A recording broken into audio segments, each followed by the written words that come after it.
il y a toujours un prix, un coût, une conséquence à quitter l'Union. Un pays qui n'est plus dans l'Union ne dispose plus des conditions lui permettant de faire accéder ses produits avec les règles du marché intérieur dans les autres pays de l'Union européenne.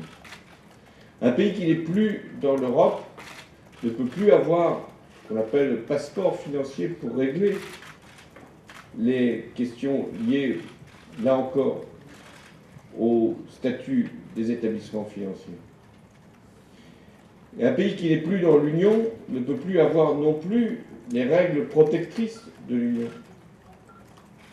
et ne peut plus être couvert par un certain nombre de règles budgétaires de l'Union, même si il est dégagé de ses obligations et il n'a plus les retours qui étaient attendus. Enfin, un pays qui n'est plus dans l'Union ne dispose plus de la libre circulation, que ce soit pour les personnes, les produits ou les financements, les capitaux.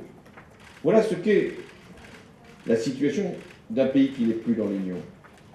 Il faut que tous les membres de l'Union en soient eux-mêmes convaincus, que les citoyens en soient eux-mêmes persuadés, et qu'il y a forcément des coûts, des conséquences, un prix à payer pour ne plus être dans l'Union européenne. Non pas que ce serait une punition qui serait infligée à un pays qui sortirait, en l'occurrence le Royaume-Uni. Il ne s'agit pas de lui faire payer je ne sais quel impôt, il ne s'agit pas du tout de ça.